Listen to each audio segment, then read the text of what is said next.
For 3 years, Summit Roofing was stuck at $800,000 a year.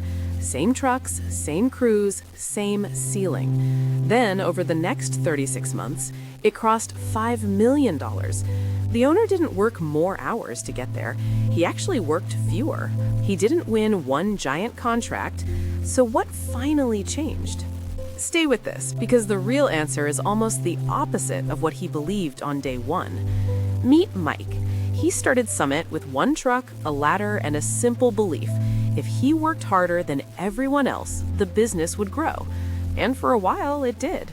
He answered every call, he climbed on every roof, he wrote every estimate at the kitchen table after his kids were asleep.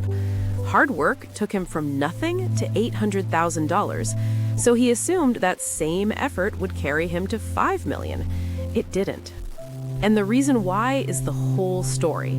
Because at $800,000, something quietly broke. Every deal ran through Mike. Every quote, every complaint, every scheduling fire, every payroll run. He was the salesman, the estimator, the project manager, and the collections department. Revenue didn't stall because the leads dried up. He was actually turning work away. It stalled because the company had hit the limit of one human being. He was working 60-hour weeks and taking home less than his lead installer. One month, he turned down a commercial bid he simply couldn't staff. That was the moment it hit him. He didn't own a business. He owned a very demanding job. So he asked the question every stuck contractor eventually asks. What finally changed? It wasn't a marketing trick. It wasn't a new logo or a viral ad. It started somewhere far less exciting, with a number he'd been afraid to look at for years: his prices. Mike priced the way most contractors do. He guessed what the customer would tolerate, then shaved a little off to feel safe. He was terrified that if he charged more, the phone would go quiet. So one spring, he finally ran the numbers on a full year of jobs. On nearly a third of them, after materials, labor, and callbacks, he had made almost nothing. He wasn't underpaid because he was slow. He was underpaid because he was cheap. So he raised his prices 12% and stopped apologizing for the number. He braced for silence. It never came. He lost a handful of price shoppers and kept almost everyone who valued doing it right, which raised a new question. If fixing his prices did that, what else had he been leaving on the table? The next answer was hiding in the size of each job. Think about it. The same crew, the same drive across town, the same setup and cleanup, whether the ticket was $9,000 or $15. So Summit changed what it actually sold. Instead of quoting a quick patch, they inspected the entire roofing system: ventilation, flashing, gutters, warranties, and gave homeowners real options: good, better, and best, instead of one rushed price. Average job value climbed from about $9,000 to over $14,000, not by being pushy, by being thorough. But bigger jobs created a new problem. Closing them took a real conversation, and right now, that conversation only happened when Mike himself showed up, which forced him to look at sales. For years, sales at Summit meant Mike driving out, rattling off a price, and hoping. No follow-up, no consistent pitch, no idea why he won or lost. So they built an actual process. Every lead logged the same way, every estimate presented the same way, in person, with photos, with options in writing, and one unglamorous rule: follow up at least 5 times before you give up. Their close rate went from roughly 1 in 4 estimates to nearly 1 in 2. Same leads, same town, a predictable system instead of a hopeful guess. And that success exposed the real bottleneck. The process worked, but it still lived entirely inside one person's head and one person's calendar. So Mike made the hire that scared him most.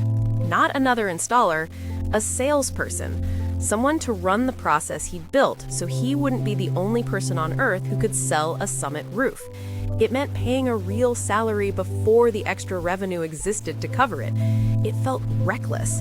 The first 90 days were slow and full of doubt. Then, the new rep booked a month Mike could never have produced alone, because while the rep was selling, Mike was finally free to run the company.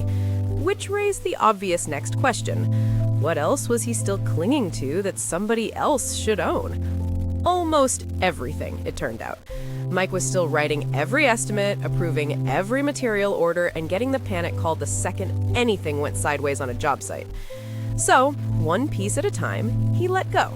He trained an estimator, he promoted a production manager, and he climbed down off the roof for the last time. Every handoff felt like a risk, and every handoff bought back hours he could finally spend working on the business instead of buried inside it. The company grew less dependent on Mike by the week, but a team all doing things their own way creates chaos. So how do you delegate without the whole thing falling apart? You write it down. Summit turned the way Mike did things into systems anyone could follow. A CRM, so no lead ever slipped through the cracks. A shared schedule board the entire team could see in real time. Checklists for every inspection, every install, every closeout, every warranty registration. Onboarding so a new hire was productive in weeks instead of months. The business stopped running on Mike's memory and started running on process. Now it could grow without him touching every job. And the instant it started to scale, the next constraint appeared. And it wasn't sales, and it wasn't people, it was money. Growth eats cash. Bigger jobs meant bigger material bills, due weeks before the customer's final check ever arrived. For a stretch, Summit was profitable on paper and still sweating every payroll. So they got disciplined about cash. Deposits collected up front. Progress draws on the larger projects. Supplier terms negotiated. A real line of credit for the timing gaps. And a cash reserve they refused to touch. They stopped financing their own growth with stress and started funding it on purpose. But surviving on cash flow raised the sharpest question yet. The company was bigger and busier than ever, but was it actually more profitable? Only once they started protecting the margin. Summit began costing every single job after it closed, comparing what they estimated to what actually happened in the field.